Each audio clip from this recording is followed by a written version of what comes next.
Shavua Tov, Boker Tov, Tzom Kal. Today's daf is daf Chaf Hey in Avodah Zarah. We learn for Achenu Kol Beis Yisrael and Asun Batzar V'Shivya. We'll start at the 8th line on daf Chaf Hey Amud Aleph. Vayom Hashemesh is of course the story of the Yoshua when the sun stood still for a period of time. We'll discuss how long that was. Vayom Hashemesh B'Chatzi Hashemayim. The sun stood still, like so to speak, at halfway in the sun, like at the halfway of the day. It would be Chatzi halfway in the heavens, meaning like at midday, below Otzlavo Yom Tamim, and it did not hasten to set. The sun didn't set like a full day. A full day is 24 hours. The Kama, which is that in other words, the whole period that it moved and it stood still was a total of 24 hours. How is that? Ozil Shes, it went 6 hours, and it rose 6 hours in the day. V'kam Shes and stood still for 6 hours. Ozil Shes, V'kam Shes, again, it moved for 6 hours, it moved, and then it stood still for 6 hours. V'kam Shes, Kula Milsa Kiyom Tam. There's the whole day that it took, meaning not including the night. But without the night, normally a day is 12 hours. So Shos Manio is 12 hours. So here the whole day took 24 hours because it moved for 6 hours and stood still for 6, moved for 6 and stood still for 6. So the whole period of the day took a total of like a regular full day of 24 hours. But instead of being 24 hours night and day, the whole day took 24 hours. That's the first opinion of Shub Levi. We'll see other opinions. Blazer, Omar, no, Shloshim V'Sheis. The day did not last 24 hours itself without the night, but rather it was 36 hours. How? Also says it moved for 6. So it moved for 6 means it rotated, or the Earth rotated on the sun, of course, but it looks like the sun moves. Also says it went for 6 for come tracer and stood still for 12. So there's 12 hours that it stood still. Also says it went another 6. And as it moved, it come tracer and again stood still for 12. Amidaso kiyom tamim. In other words, the amount of time that it stood still was 24 hours. Moved for 6, stood still for 12. Moved for 6, stood still for 12. So when he says Kiyom Tamim, does not mean the whole period of the day, including the time that it moved, but rather the time that it stood still was 24 hours, because it stood still twice, once for 12 hours and once for 12 hours, total of 24. That's the second opinion of Blazer. Rav Shmuel Nachmani Amar, Arboim Vishmona. The whole day took 48 hours. Also, it moved for 6, again, stood still middle of the day. Become tracer and stood still for 12. Also shis become esrim ba'arba. Then it went 6 hours and then it stood still for 24 hours. Shenemar v'lo otzlavo kiyom tam. In other words, it didn't hasten to set. The sun did not set, did not come, meaning it didn't set like a full day. What does that mean? When it came to setting, it stood still for a full day. Michlal smash mikor lav kiyom tam. And it stood still the first time. It wasn't a full day, it was only 12 hours. Therefore, the total amount that it stood still was 36 hours plus the 12 hours that it moved, 6 and 6. So the whole thing took 48 hours, but it stood still for 36. Ikinami, some say the same 3 rabbis, but they don't argue about how long the whole day took. Did the whole day take? Did the whole day take 24 hours? Did the whole day take 36 hours? Like the second opinion? Rabbi Lezer said that the whole day took 36 hours because it first stood still for 12, and then for commentary, right, that it first to 12 and 12 plus 6 and 6, so it was all 36 hours, right? It wasn't 12, which is 24, and then 6 and 6 for another 12 for 36, but rather 48 hours, rather 36 hours in total. So how long did the whole day take? According to what we've learned until now, the 3 machlokas is one says the whole day took 24 hours. Just a day without a night. The whole day took 24 hours. The other opinion is the whole day took 36 hours. The other opinion said the whole day took 48 hours. Economy, some say we're in the third of the wide lines now. But Tosefta Pligi, we're not talking about how long the whole day took, including the time that the sun moved and the time that it stood still, but rather they're discussing how long did it stand still? How long did the additional amount over the normal amount of 12 hours that it moves, or that it appears to move, what was the additional amount? Again, the same 3 rabbis. Rabbi Shua ben Levi says that it stood still for 24 hours. Not that it stood still for 6 and 6, but it stood still for 24 hours. Azul Shes v'kam tracer. It moved 6 and stood still for 12. Azul Shes v'kam tracer again 12. Amidaso kiyom tam. The amount of time that it stood still was like a full day of 24 hours. Not the time that it moved. Not the time that the whole day elapsed. That the whole day elapsed was 24 hours, but rather the amount of time that it stood still was 24 hours, including the time that it moved. That would be 36 hours because it moved 6 and 6. Rabbi Lezer Omar, the second opinion is Shloshim V'Sheish. Again, the additional amount, the time that it stood still was 36. Also Shes v'Kam Tracer, it moved 6 and stood still for 12. Also Shes v'Kam Esr Ma'ara, then it moved it moved 6 and stood still for 24. Below Lava Kiyom Tamim, and it didn't hasten to set like a full day. And the Girsa is Mechlal Demikar Lav Kiyom Tam. In other words, the first time that it stood still let's say in the morning or at noon, the time that it stood still was 12 hours, and now it stood still for 24 hours, a total of 36 hours that it stood still. So it's still for a total of 36 hours. And if you add the 36 and the 12 of 6 and 6, you have 48 hours in total. In other words, according to the Sikh Amri, the second opinion is like the first opinion, is like the third opinion in the first gang, in the first of Rav Shmuel Nachmani. Now, Rav Shmuel Nachmani says, again, then when he says 48 hours, he means the total amount that it stood still was 48 hours. Shmuel Nachmani Omer, Abam B'Shmona, that it was 48 hours that it stood still. Azal Shes, it moved 6, become Esr Rabba, and stood still for 24. Azal Shes become Chavdal, and again stood still for 24. Why? Because it talks about when the sun rose and when the sun set. Just like when it said it stood still for 24 hours. The same way when it went up, when the sun rose, it rose 24 hours, a total of 48 hours. That would mean that the whole day was 60 hours, because it also moved 6 and 6. So therefore, these different opinions as to how long it took. Tosfos brings down other cases. We're going to see now. Gemara is going to talk about Moshe and Nekdim and Gurion, but there are other cases in the Torah where we find, or Tanakh, where we find the sun stood still, but those aren't enumerated here because in those times, the time was made up. In other words, if it stood still, the next day Hashem made the day quicker, so that it all evened out at the end. But in these cases, it didn't even out. The day just took longer. Says Gemara, Tana Kashem Shamda Lochama Yoshua, just like the sun stood still for Yoshua. Kach Amda Lochama LeMoshe. The same thing that Moshe, the sun stood still for Moshe Rabbeinu also in his war with Sichon. Ulakdim Ben Kori, the famous Ram Gimel Kori. Yoshua Kroi. The Yeshua, we just had the psukim that we just quoted, that the sun stood still for him. Like Ben Gurion Gemara, we have a tradition. Like Ben Gurion was a fine man, and what happened was that one day the Jews were coming up Ola Regel, and there was no water. So he went and bought 12 wells from some guy. He won 12 wells, and he says, I'll pay you back with all the water, even though there was a drought at the time. And if not, I'll give you a large amount of money, an exorbitant amount of money. The day came, he didn't pay him on time. The rain didn't come. And this Gemara in Tainus, you test that, the guy says, get the money ready because this is the deadline. The deadline's today, and you didn't give me back the water. So they said, well, I still have time. Finally, it was almost approaching sunset, and the water, and the guy said, give me the money. Obviously it's not going to rain today. So he went in and he prayed in the Beis Hamikdash. He went and wrapped himself and he prayed. He says, Baruch Shalom, I didn't do this for myself. I did it so that Bnei Israel should be able to come to the Beis Hamikdash, Ola Regel. So please, answer me. And all of a sudden it rained, it poured, and it poured so much that the wells were more than filled up. In fact, Nakdiman went to the guy and said, you owe me money now. I paid you back more. I gave you extra. You give me change. So he says, yeah, you're right, except you missed the deadline. The sun already set. The sun set too late. You still owe me the money because you missed the deadline. What happened?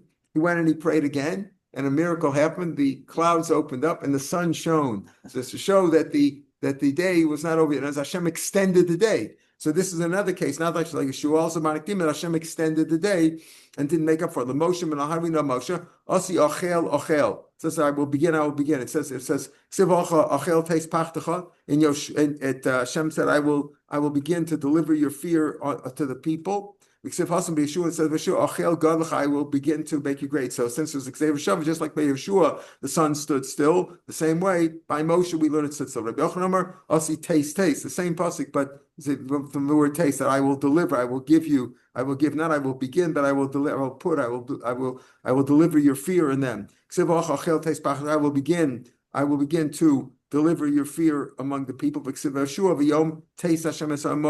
Okay, so we learn out these three. And again, like Tosa says, there were other cases also in Tanakh where the sun stood still, but it was made up for. By Yaakov, we find that the sun set, but it was made up by, if the sun set early, it was made up by a longer day or vice versa. You can see from the pasuk it says, the pasuk itself it says this: Asher yishmun shamecha, they will hear about you, v'rogzu, and they will tremble, v'cholim penech, they will be afraid of you. When was that? When the sun stood still, then people realized that he was able to do miracles. How can you say that the other times, like by Moshe or later on by Nakdim and Gurion, the sun stood still? By Yoshua, it says there was never any day like that before, that it was extended, nor would there be a day afterwards. The sun always did its normal course of 12 hours. So you could say that even by Moshe, it didn't extend for that many hours. When it says there was nothing like that before or after Yeshua, it doesn't mean that there was never a time when the sun stood still. It just means there wasn't another time when the sun stood still for such a long period. And it shows it didn't have any. By Moshe, it didn't stand still for that many hours. By the other cases, there was no hailstones that Hashem sit down. They Hashem just had the sun stand still. But here by Yeshua, he also Hashem rained down hailstones on the enemies. It says, "Vayhi benosam." It says in Yeshua, maybe so when they ran away, when the Goyim ran away from Israel, Haim b'morad beis Choron, they were on the decline in Beis Choron. Hashem hishlach aleim avarim gedolos m'Hashemayim. He sent the big stones on them from heaven, ad oska, till that place, v'yamusu, and they died. Ksiv vayomer, the pasuk says vayomer lelamed b'nei Yehuda keshes. It says this pasuk in Shmuel says what? It says to teach b'nei Yehuda archery using a bow and arrow. Hine ksuv al sefer Yasher. Behold, this is written in the book of the Yasher, the straight, the upright, the righteous people. My Sefer, what is it? What's Sefer Yasher? Where does it say? Number one, what is Sefer Yasher? That's Sefer Avram Yitzchak Yaakov. This is the Sefer Bereshis, the book that talks about Bereshis, which talks about the lives of Avram Yitzchak and Yaakov. Shenikru Sham, they were called righteous. T'chsiv Behu, possibly we just had Tamos Nafshi Mos Yisharim. We had in yesterday's parsha, right? That Bilam said, "May I die like their die, like a Mises Nashika. And my end should be like them." So he called them Yesharim. So that's the Sefer Bereshis. So he says this business about teaching Bnei Yehuda, to teach them archery, it's written in the Sefer. Which Sefer Yasher? What is Sefer Yasher? It's written in Sefer Yasher. Well, that is Bereshis. So where is it listed in where do we see that hinted at in Bereshis? It says at the end of Bereshis, it says Yehuda ataya ducha achecha. Right? Right? It says there, let's see, where's the your brothers will acknowledge you or will know you. Your hand will be at the neck, right? At the neck, or the nape of the neck, or the back of the neck of your enemies. What kind of war action, or what kind of fighting requires the hand next to the neck? That's the archer. The archery, right? When he pulls it back, he's got to look with his eyes, and the arrow and the bow comes right next to his neck. So that's the idea there. That yadcha ba'oref oivecho. Oref vecha really means the oref of your enemies, but it really refers to his oref also, his neck. So one shot in this is that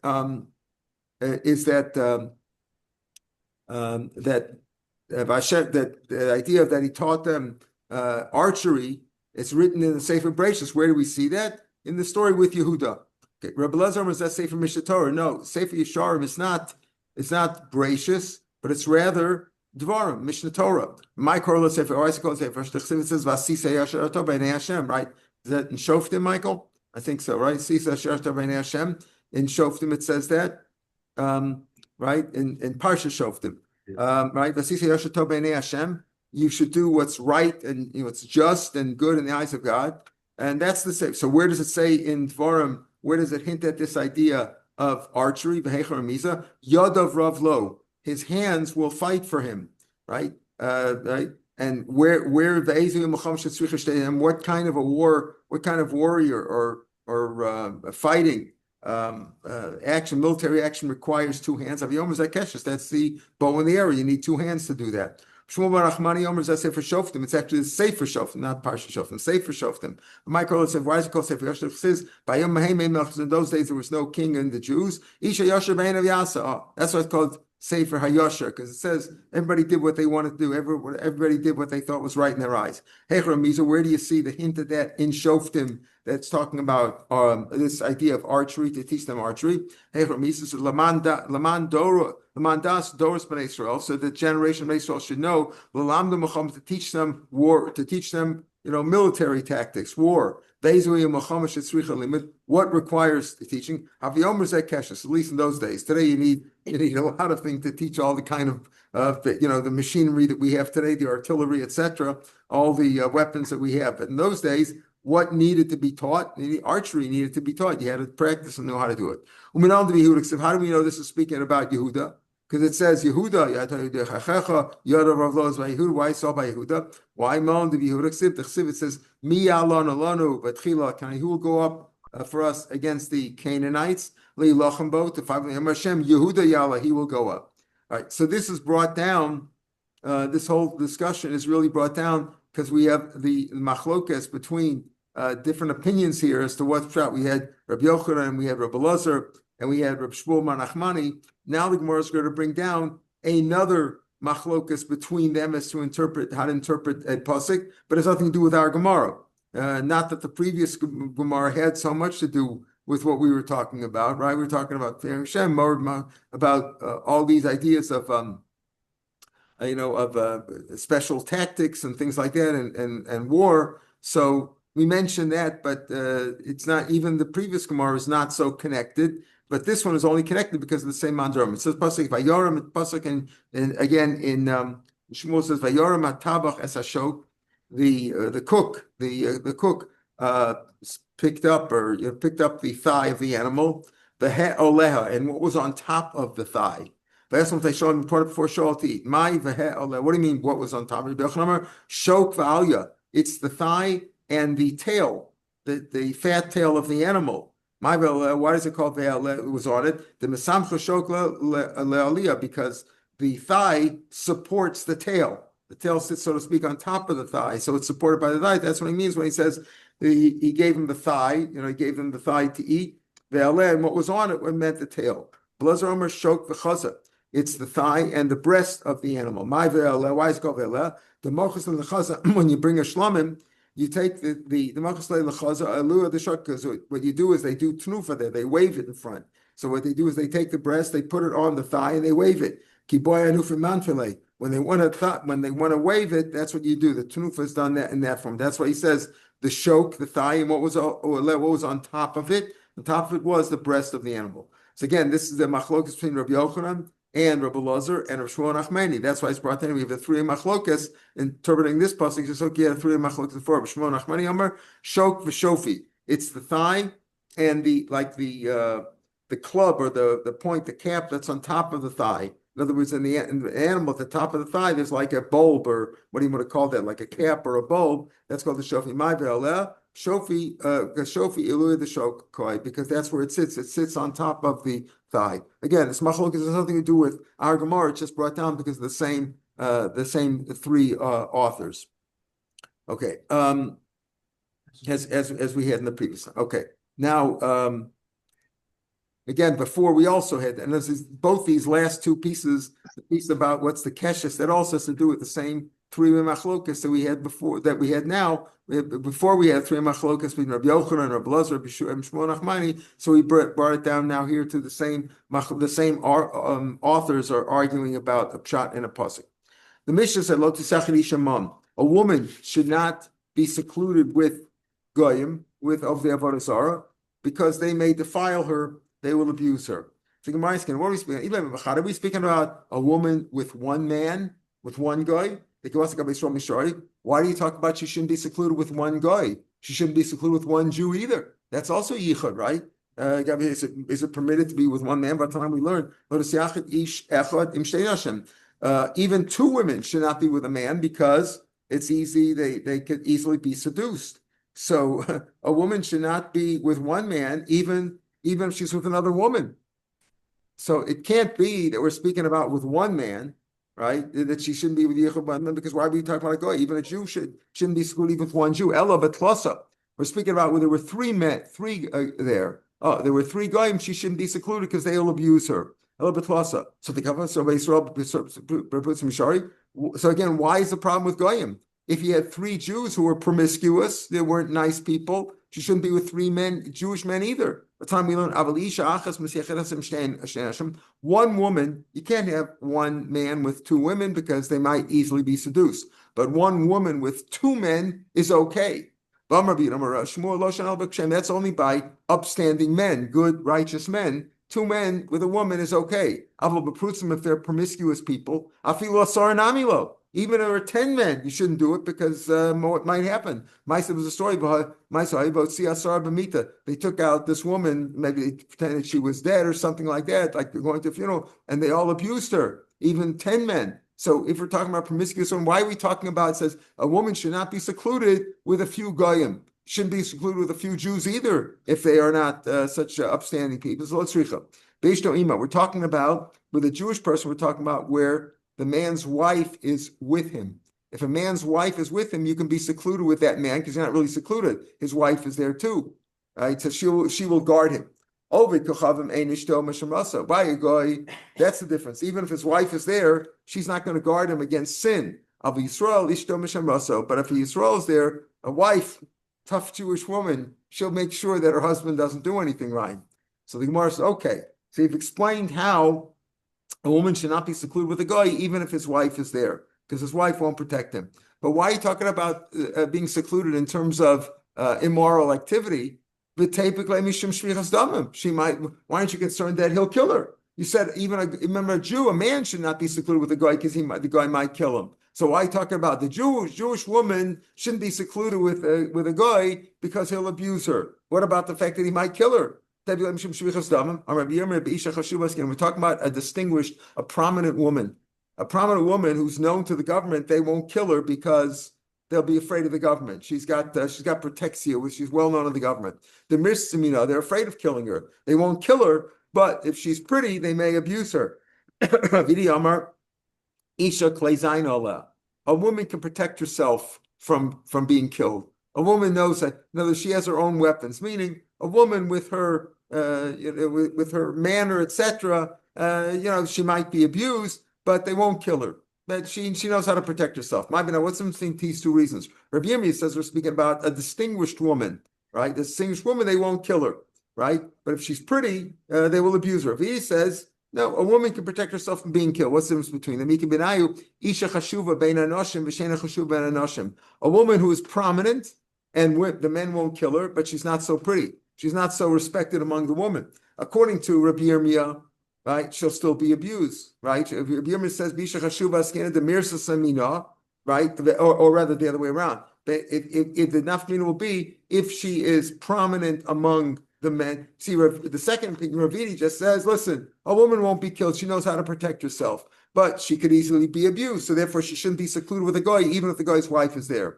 Rav Yirmiyah said, we're speaking about a woman who is prominent, and she's also and she's also good looking, so she might be abused. So the nafkamina between the two shishas would be a woman isha chashuv ben anashim v'sheina chashuv ben anashim. If she's prominent among the men, meaning they won't kill her because she's known she has protected with the government, but she's not pretty. According to Rav Yirmiyah, she could be secluded with the goyim because they won't kill her because she's prominent, right? But they won't abuse her because she's not attractive, so they won't abuse her. But according to Ravidi, doesn't make any difference if she's pretty or not. They might abuse her, and she'll be protected because but killing, they won't kill her because she knows how to protect herself. Tiny was Ravidi. We have a price like Ravidi Baravin.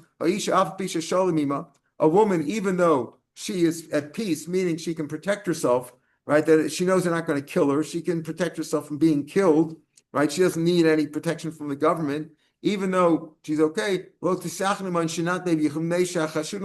they may abuse her. So this shows, like Ravidi Baravan, that it makes any woman who could protect herself from murder, they won't kill her, but any women in general, she might, there is suspicion that they will abuse her. So, but according to Rav Yirmiyah, makes a difference whether she's attractive or not.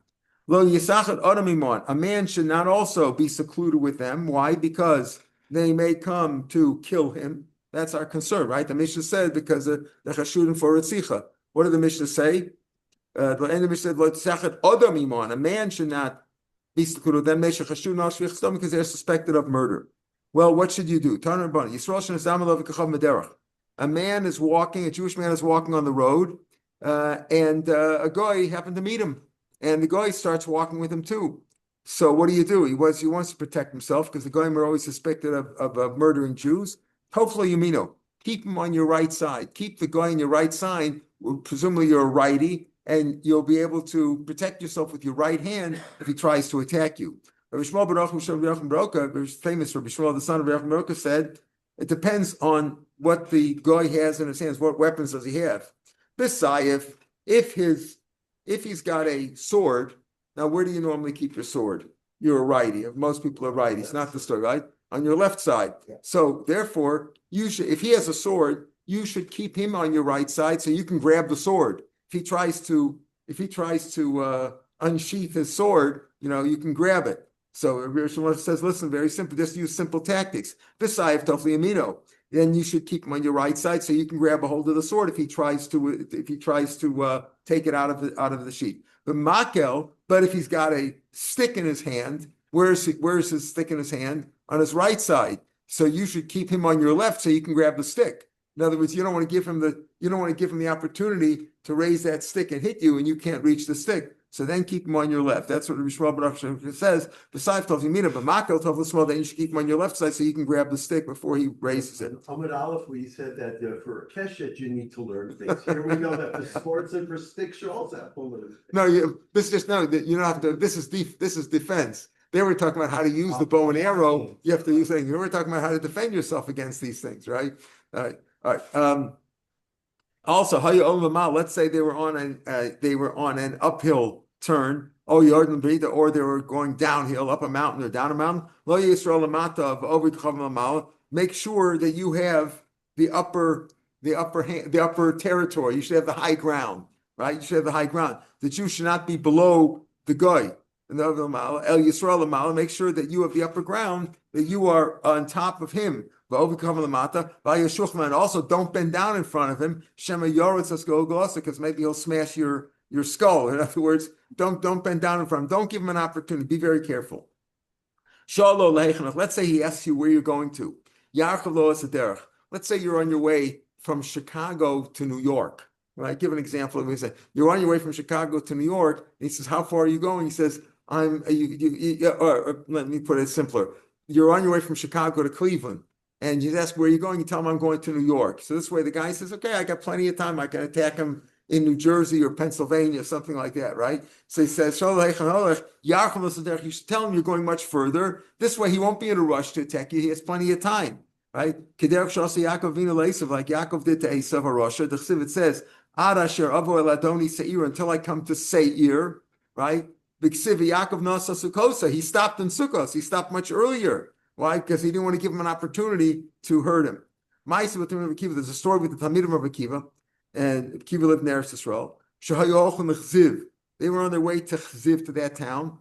Pogban listed some Jewish robbers, highway robbers, ran into them. Amlen, the Jewish robber said, Amlen, where are you heading to? Amlen la'aku, we're going to Aku, which is much further than Chziv.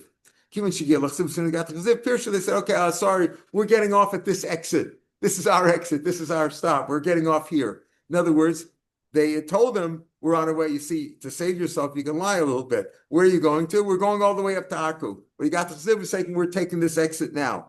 So the list of now who lost their opportunity, they saw, you want to get them on the road when there's nobody around, far between exits. By an exit, there might be, a rest stop or something, might be other people there. They wouldn't want to attack them there. So they said, who are you students of? We're students of Rav Akiva. They didn't lie about that. They just lied about what their destination was.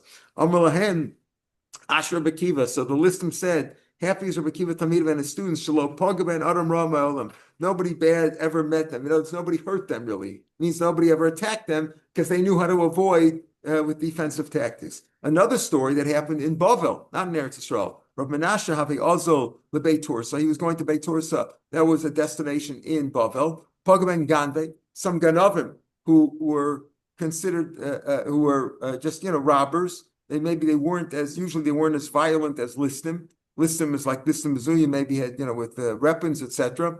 They have Amr Lahen, Lana Tazim, where are you heading to? Amr Lahen. So again, Rav Menashe said to them, the Pumpadisa. I'm going all the way to Pumpadisa in Bavel. Kimatul Beit Tursa. When he got to Beit Tursa Parish again, he says, I'm getting off at this exit. Amr Leh, Tamida Dihura Moat. You must be the students of Rabbi Yehuda, the cheater, the deceiver, right? Because you told us you're going to Pumpadisa, now you're getting off here. Now you must be students of Yehuda. Amr Lahu. So Nasha said to these guys, Yedisule, you know Rabbi Yehuda, that you're calling him a cheater? You're making fun of my rabbi? Yeah, Rabbi Bisham say, right? This should be the will of God that you will be excommunicated. You'll be under the ban now, because that's how you talk about my rabbi. Ozlu, they have departed. Of the Ganisa, these robbers practiced robbery for 22 years. Well, at least they were determined. They kept going for 22 years, and they were not successful because they were excommunicated by Rav Menashe, who was a student of Rabbi Yehuda. Kiva the Chazu, once they saw that the excommunication had a bad effect on them, Asu Kul, they all came. Tavu, what's the girsa? Tavu delicious. Sometimes they begged. They pleaded that their excommunication should be lifted. Right. There was one weaver among them. He didn't bother coming. He says, I don't care. And a lion ate him up. Lion ate him up because he didn't try to get his excommunication lifted. This fits in with the popular saying that Girdana Delotaisan, a weaver who has no shame, right? Says, oh, Stam Garden, he's not ashamed, he doesn't care. Shasa Basar Mishane, 1 year will be deducted from his years. And as he died early because he had no shame. Gemara just ends off. Okay, so it tells you. So you remember when we see what was the whole Mishnah? The Mishnah was telling us, be careful. A woman shouldn't be secluded with them if they might come to abuse her. A man shouldn't be secluded with them because might come to kill him. Shouldn't be secluded. If you meet him on the road, you should use these defensive tactics. The Gemara now ends off. Tochazi ma ben ganvei bavel. The listim there is Yisrael. Even though the listim are usually more violent, right? But the ones in Eretz Yisrael who met the Talmidim of Rabbi Akiva, they said, "Oh, Rabbi Akiva, your students of Rabbi Akiva, happy as Rabbi Akiva because that the bad people don't accost him or his students." They said something nice about him. That's the listim, the crooks in Eretz Yisrael. Even though listim are more prutzmreiches, are more they're more violent, more promiscuous. They're usually worse crooks than the Ganavim. But it shows you the Shrach of Eretz Yisrael that they praise the Jew, they praise the rabbi, whereas in Bavel they curse the rabbi, right? They call them a crook and etc. So you see that even the crooks in Eretz Yisrael are better than the smaller crooks in Bavel. All right, we'll pick it up from the Mishnah tomorrow, Mr. Sher. Huh? What's that? That's a great milestone. It's right. Good now. Shavua Tov. Shavua Tov. Beautiful. Okay.